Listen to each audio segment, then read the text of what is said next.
Shalom, ketemu lagi dalam Renungan Harian GKI Sumut Medan. Dan untuk mengawalinya, mari kita bersatu dalam doa.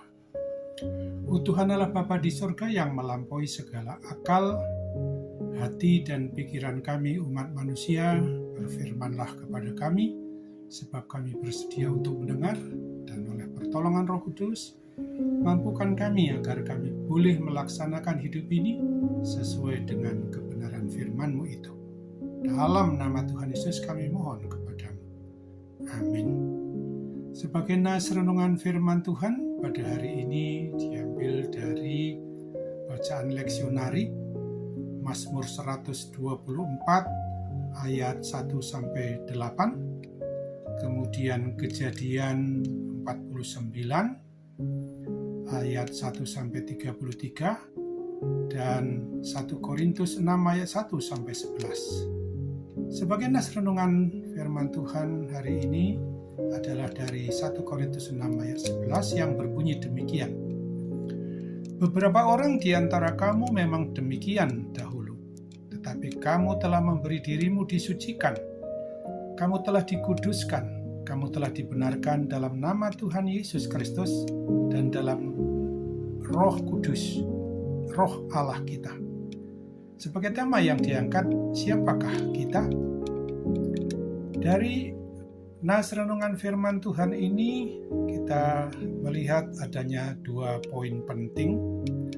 Yang pertama adalah tentang kenyataan masa lalu, di mana di dalam kenyataan itu jemaat maupun orang Kristen yang ada di wilayah Korintus, sungguh-sungguh mereka melakukan hal-hal yang tidak sesuai dengan apa yang dikehendaki oleh Tuhan Allah. Mereka melakukan hal-hal yang sifatnya manusia lama, yaitu melakukan tindakan dosa, di mana dosa-dosa yang menonjol adalah berkaitan dengan percabulan, penyembahan berhala, pemabuk, dan penipu. Dosa-dosa umat Kristen tersebut adalah karakter atau sifat hidup yang lama dan tidak mendapat bagian di dalam kerajaan Allah. Yang kedua adalah tindakan anugerah Allah. Sebagaimana dikatakan, tetapi kamu telah memberi diri, artinya bahwa di mana ada intervensi ilahi oleh Roh Kudus yang mengubah hidup umat manusia berdosa, dan perubahan ini sungguh bukan karena kemampuan manusia, bukan kekuatan umat manusia itu sendiri, tetapi semata-mata adalah kekuatan dari anugerah Tuhan Yesus Kristus. Ada 3 pilar yang mau diungkapkan di sini adalah siapakah kita yang berstatus baru sebagai orang yang beriman dan percaya kepada Kristus, yaitu disucikan.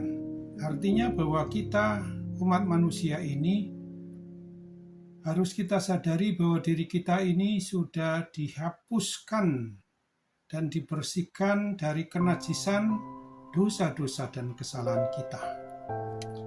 Kemudian yang kedua, dikuduskan, di mana kita sudah dipisahkan dari cara hidup duniawi untuk menjadi dan sebagai milik kepunyaan Tuhan Allah Bapa kita sepenuhnya.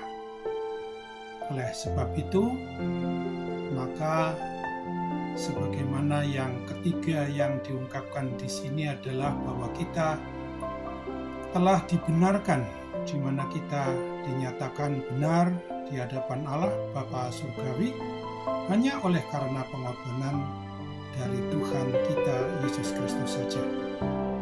Dasar pemulihan yang dinyatakan oleh Tuhan Allah Bapa kita adalah di mana proses pembentukannya, adanya pembenihan dan pembaruan hidup kita umatnya ini terjadi sepenuhnya di dalam nama Tuhan Yesus Kristus dan oleh Roh Allah, oleh Roh Kudus sendiri.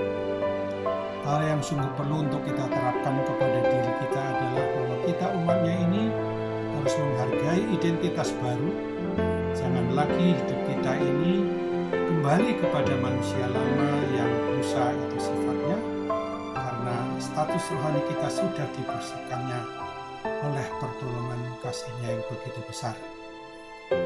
Hidup dalam kekudusan inilah yang harus kita jalani dalam hidup sehari-hari, supaya muncul adanya kesadaran bahwa diri kita telah dikuduskan dan dikhususkan pula untuk senantiasa menyembah, memuji, dan memuliakan Tuhan Allah Bapa kita di dalam Tuhan Yesus Kristus dan dalam persekutuan Roh Kudus.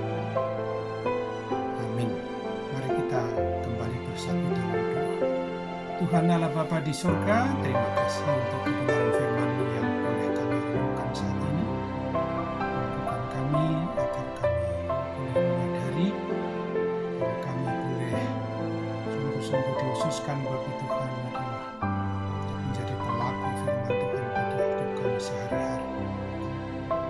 Sempurnakan harapan dan doa kami ini dalam pelaksanaan hidup yang sesuai dengan kebenaran firman-Mu ini saja, Bapa, oleh pertolongan Roh Kudus. Dan hanya di dalam nama Tuhan Yesus Kristus kami mohon kepadamu, jadilah kehendak-Mu. Amin.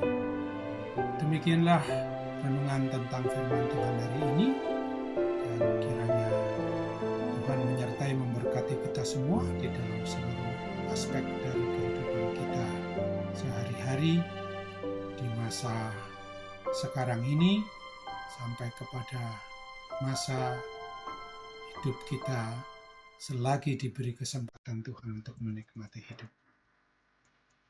Shalom bagi kita semua. Amin.